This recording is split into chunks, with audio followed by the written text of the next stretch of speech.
Good people, I'm Dmitry, and the Zenfone 7 is finally here. It's an exciting smartphone for 2020 because I was talking to Ibra and he said this is basically like the ROG Gaming Phone 3, but in his Zenfone body. That is exciting from a performance standpoint, and they've basically upgraded literally everything on this versus the Zenfone 6, which, by the way, I still use on a daily basis. This is my backup smartphone because of that notchless display, a really cool flip-up camera, but most importantly, it's a 5,000 mAh battery phone, which means it's a 2-day guarantee. So in this video, let's talk about everything that is new on the Zenfone 7, and I'll be putting my SIM card in it, using it in a long-term environment, and of course, you're gonna have to wait for my long-term verdict. The new Phanteks P300A enclosure is a great value airflow focused frame thanks to the all new mesh front panel that is a single piece of metal for highest mesh area and durability. The inside is nice and simple, plus an exhaust fan is included. Check out the P300A down below. Alright, so the cameras are obviously important,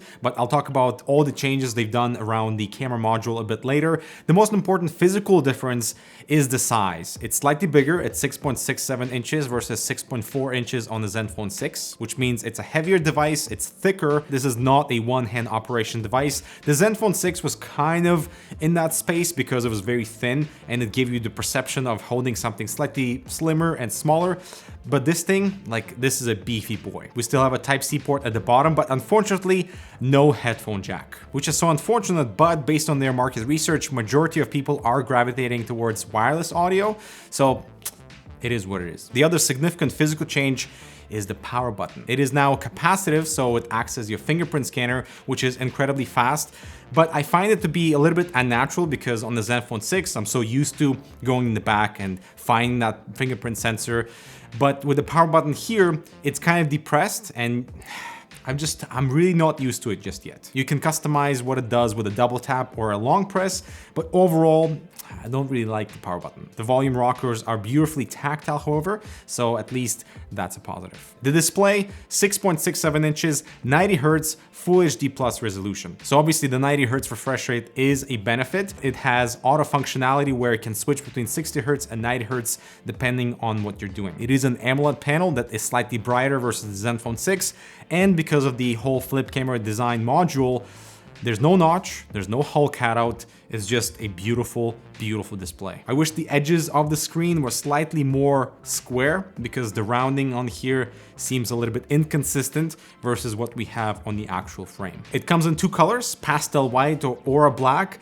Not a fan of the pastel white, even though it does have this very cool pink illumination depending on which angle light hits it, mainly because I prefer black edges on the smartphone, and you can see that pastel white kind of wrap around, and you can notice that on the frame, making it appear slightly larger in your hand versus a slimmer black perception. The back here is glass, and unfortunately, just like with the Zenfone 6, this phone is incredibly slippery.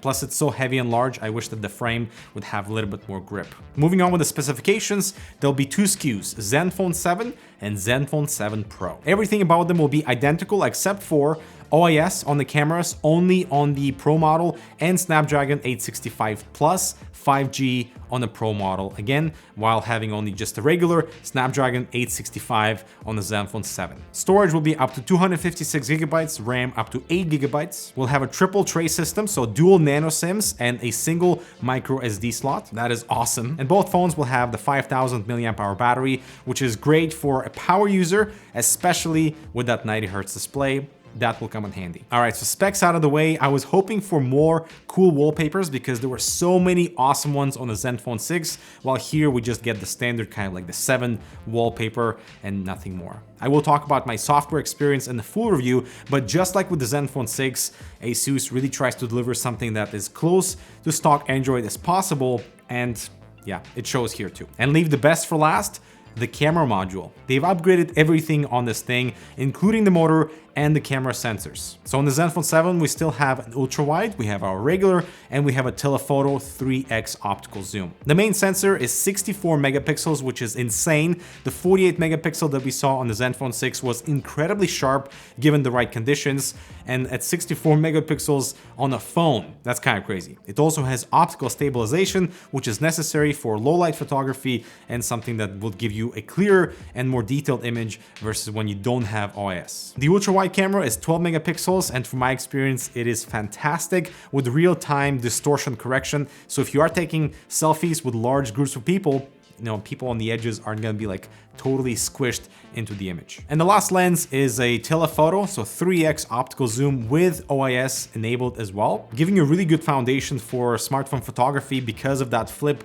mechanism. It's the same sensor for selfies as you would for regular photos, which is great. As for video recording, we have 8K at 30 FPS. Not sure why anyone would need that on a smartphone, but I'm really excited for 4K 120, which this thing does. So on paper, this thing is an absolute beast, and with many software optimizations built in that I'll go over in my full review. Aside from the camera sensor updates, the motor is better in every way. Durability has doubled, so we have 200,000 flips versus 100,000 on the Zenfone 6. So that means you can do this thing selfie mode 100 times a day for 5 years, so durability should not be a concern. They've refined the step adjustment, giving you smoother motion and just more control when you are in manual flip mode. It's also really fast, so not really an issue of like trying to wait for it to load.